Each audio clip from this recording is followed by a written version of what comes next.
Hi, I'm Vakisha Fripp, And I'm Patrice Johnson, and together with our good friend Hope, we are the voice of her.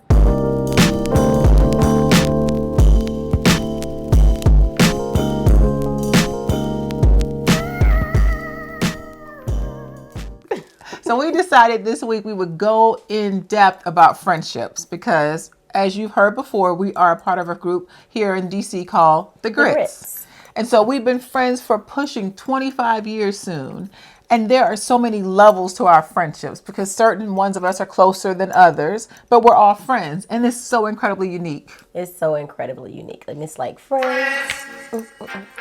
How many of us have them? No, just But seriously though, like we are a unique group. It's probably like 20 of us. Mm-hmm. We have gone through all kind of life transitions, excitement, celebrations, losses. And so we wanted tonight to delve into different facets of friendships and talk a little bit about the importance of them. But we wanted to take it on a different aspect tonight too and talk about what happens when a friendship has to end. Yeah, when it's over. You know, I love to say over. OVA. So because friendships are so important and so unique and so rare to find a person you vibe with, there has to be something that occurs to say, you know what, I'm done with this. So I've had that experience before in my life. Some of it naturally faded, some of these friendships, because we moved. And they say friendships are for a reason, a season, or a lifetime. So the season ended. There is a season. Say it again. To everything, there is a season. Say it again. Or the reason ended, right? But there are times when I've had to actually unplug myself from a person and the space I had carved out for them, I've had to close that space and move on. Now, I will say I'm lucky in that even though I've closed and ended friendships, I'm able to see that person. I'm able to see them in a room. I'm able to say hello and speak and not have my face frowned up. I don't move in a space where I'm scared to enter or go anywhere, right? So I don't have those experiences where I've ended a friendship so badly, but I've had to put some things down. So, With that being said, have you ever ended a friendship and why? Oh, wow. So I don't think I've ever ended it, but I've definitely changed how I manage the friendship. Okay. Right? So sometimes it just means that maybe your access to me is not as, you're not as accessible, I should say, or I'm not as accessible. Or, you know, in the words of my mother, y'all know I'm from the South, so I keep a saying, you know, you feed them with a long handled spoon. Yeah. Well, you know what I mean? That. So I think, you know, friendships do expire, but sometimes whether it's space, time, you move, life decisions, in some cases is marriage, right? You know what I mean? Your relationships in general, children, there are certain things that happen that require your time. Right. So I think for me, I've mostly just changed how I've managed the friendship because I have some great friendships where I may not talk to the person for months, right? We talk about that and we'll pick up the phone and we'll just we just never stop, you know, like we just talked yesterday. Yeah. But then I have friendships, we talk every day and I'd be like, well, damn. Like, you know, we need maybe we need a little space. We need a space. You know what I mean? Need to talk every single day. Because you start getting on each other's nerves, you know? Right. So, and none of us are perfect, you know, obviously. But the thing about it, what I will say never changes is my loyalty to the friendship. Same. Right? So that means though the friendship may end, like whatever bodies we buried together or whatever I know about your situation, it stays buried, right? It doesn't change my loyalty. It doesn't change how I see or respect what we had in that moment. Same. Yeah. Because to me, that is a telling sign of who you are. Oh, absolutely. When you are doing everything together, you shared personal, intimate details about yourself, we stop hanging like that, then you start spilling the beans on what the person shared with you. Yeah. There is nothing worse than a messy friend. Like, we love tea. We love tea. We're here for the tea. We shared tea before we started taping. So, spill the tea. And we got to finish that story before we leave tonight. But we shared tea, not in a malicious way, not to say, girl, you know, blah, blah, blah. Because that, to me, that person shared that with you and you didn't tell me for that whole year and a half that you knew this. Now that you're not talking to that person, now you want to tell me this stuff about them. I don't want to hear it. I'm good on that. That tea is so cold that you need to go and put that back in the freezer. Yeah. And I think my friends know I'm extremely protective of people's information. That's right. You know what I mean? I just don't play about that. Yeah. Like, if you're my friend, I'm extremely protective of your information, your right to be who you are, your right to do who you are. Yeah. So I'm always careful about how that information is shared. Right. Even if I feel like maybe you might be giggling a little too hard at like, Oh, no, that's my pet peeve. That's I don't my like pet peeve. that. You got to No, watch those friends that make jokes at your expense. Now, see, Yeah. I don't again present myself or open myself up to that, because the minute I feel you slighted me, then I'm done with this. Right. Right. You won't ever have access again. Now we run into each other by mistake. But that friend that laughs a little too hard, that always sends a little dig at you when you're in a group, that always has something just a little negative to say, you really have to shut that down. I mean, Yeah. shut it all the way down, because that stuff will build and then you'll have an explosion and people will say, well, where'd that come from? Y'all was I hanging agree. tight. Yeah. I agree. Yeah. Let me ask you this. So do you think there's a difference between having a male friend and a female? Like, do your female friendships differ or relationships differ from your relationship with your male friends? No, if I have a true male friend, I'd probably say worse things to him because I know he can handle it. I know he probably was thinking that. The truth, we have I have a really good friend who's a guy, and in my previous relationship, my boyfriend had a problem with him. He was like, "Why are you talking to him so late at night? Why are you going places with him? He's just a friend because you haven't given him space." Right, but that's on him.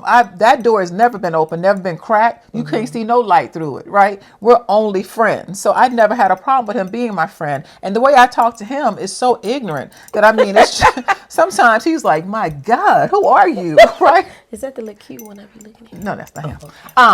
That's another friend. Just wondering. No, but that's a good question. Can you have a platonic friendship with a person of the opposite sex? And my answer is yes. I had a male roommate when I was in my training at Howard, and we didn't have it. He would bring girls over, and I would critique them, and he'd be like, "I've been with worse." I'd be like, "True, you have. The one last week was worse." But I'm just saying, we just shared everything, and I lived with this man for over a year. Nothing. Okay, let me stir the pot. Like, can you have Ooh. can you have a friendship? We're still talking about boys, right? Opposite sex. But maybe like y'all hunched a long time ago and then y'all just became friends and nothing ever happened. Or maybe your partner had that. Would you view that differently? If they've been intimate in some way, I just always feel if that's not what you're doing now, right? So if that's not what you're doing now, that's just not what we're doing. Right now, we are friends, right? Okay. And I can be your friend. A man can be my friend. See, everything is on my terms. Maybe that's the selfishness. Oh, that's really good. Everything is going to be on my terms because if I decide to move that needle over, I decide to move the needle. You can't pressure me to do anything I don't want to do, right? So I'm fine with being around dudes. I had a situation where a friend of mine, we both were training for plastic surgery, and his room fell through at one of the conferences. And I was like, dang, what you gonna do? And he was like, I'm gonna stay with you. And I was like, right, that's what I meant. That's I what meant I like, what you gonna do with your furniture? You gonna bring your luggage into my room? We stayed together and nobody knew because he was married at the time. I'm sure his wife would have had a problem with that, but no one had to know because we were just roommates, right? So I'm here and I'm down like 4 flats for all my friends, guys and girls. I'm like that too. So I do. So I have a friend who I travel with, Yeah. right? So People always ask, are y'all together? always ask or try to put us together. Or try to put y'all and together. typically when we go, like you can see the ladies, they probably can tell at some point they can tell from our body language that they must not be together. So then they may stuff like, oh my God, you guys look so cute together. I'd be like, we're not together. That's like they're in, right? Of course. But saying that to say like we traveled together, and so he met someone. And I ended up, you know me, I will not miss a good trip, honey. I will be a third wheel, fourth, whatever. No, not a fourth, but third. But third. But anyway, so his whole thing was he was very upfront with his significant other that he had traveled with me, and that I was a friend. We met. The 3 of us traveled together. Oh, and yeah, y'all were a throuple. Yeah, I'll throuple. Oh, okay. I'll throuple with you. Nice. I won't. So, but then there was a trip that was coming up that she couldn't make. And because it's so natural from him, he was like, hey, I'm going here. So I said, you know what? I know you're used to this, but you're with someone now. I said, why don't you ask her? Not ask her, but run it by her. Of course. That's fair. He was so sure that she was not going to have a problem with it, but she did. Did you go? I didn't, but I mean, if I was that girl, I could have. But, luckily for him, I don't use my powers for evil.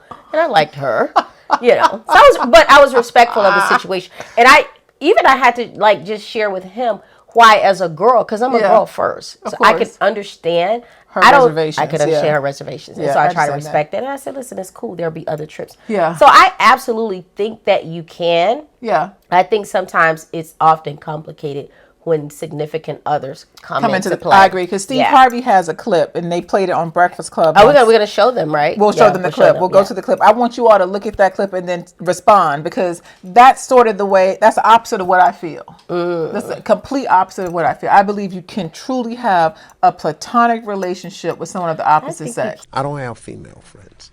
I don't. I'm incapable of that. Why? What do you mean? Well, because, come on. Because you have a wife. Well, I have a wife, and I don't really have female friends because, look, okay, let's get rid of this myth right here. Okay, I'm gonna tell you this. Let's get rid of this right here. You're an attractive woman. There's some guy somewhere saying, "Yeah, we're friends." No, that's not true.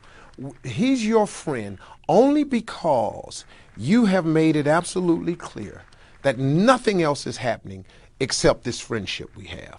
We remain your friends in hopes that one day there'll be a crack in the door, a chink in the armor. And trust and believe that guy that you think is just your buddy, he will slide in that crack the moment he gets the opportunity. Because we're guys. Men think this way? 99.9% of us think that way. And we have hot boys. We do. Inside the group of grits, we have guys who we've been friends with for the same 25 years. I could have any of them over here right now and nothing would happen. And they've all either become friends with, our significant others or people we've brought around, or we've become friends with their significant others or their wives. Yeah. So I agree. And I think you can, but I think you made a very, very good point. It's about character, building trust, and then also being open and upfront about where things right. Because if my partner had a significant other, had a platonic friend, I would want to meet her. I would want to meet her. Right. If my person, his name is Josh, if I get in my next relationship, I will surely introduce Josh to them because he's important to me as a friend, right? Right. So if you have that same level of friendship with a girl, I just want to meet her. I don't need to have a long conversation. My friend plate is full. We're not trying to be friends, but I just want to meet her and be like, hey, okay, that's who you are. So if I see you with her, it won't be any problems. Right. Still don't call past 10 though. Not 10. So if she has a flat tire, she can go try to call her other friend. But see, all cars have a little All-Star or AAA. Or a mama, friend. So you can not a mama. I can't. Please don't. I think we have to reestablish some lines. So that's fair. So speaking of opposite sex and friends, and stuff, we're gonna take it all the way up. Okay. What about? So let me frame it right, okay. And maybe we can shoot to this. Maybe we can cut to the clip as well, so you guys can kind of follow along with this.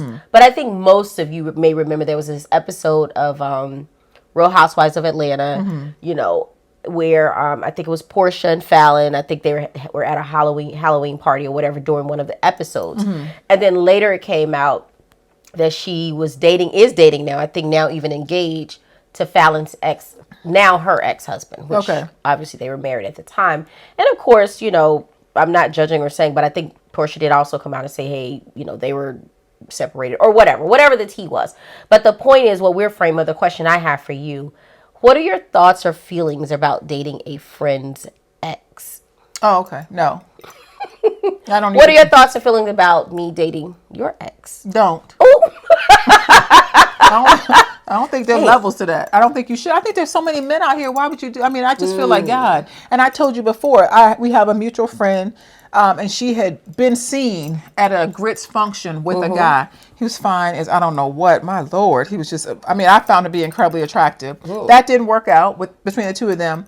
And I saw him maybe 6 months later at a function, and we were talking. I couldn't remember how I knew this guy. He was so fine, I didn't really care at the time, right? Started talking, we made plans to go out, and we met up, and he said, oh, I know how we know each other, just like as a part of the conversation. I was like, how? And he said her name. I was like, oh my God. He just hurt my feelings. This is our last time going, oh my God, I ended it. Because I had seen her just like you all had seen her with him. Then I would show up 6 months later with him at a function. No, we're not going to share and pass men around like that. I just won't. Now, in all honesty, when I say don't date my ex, anybody who's my ex, seriously, I've thrown that fish back in the water. If you catch them, that's all you. I'm being serious. I know what you're getting. I have no desire for that. There's only been 1 or 2 men in my entire life where I've broken up a relationship and I still would be, wow, I wonder what was going on with them. Like, I still wonder what could have happened. Everyone else, I know what happened. It ended. It did not work, right? And I don't mind that you would date them. But I just think there's so many men in our circle of people you would really call a friend. Why are you still in that? Why are we doing that?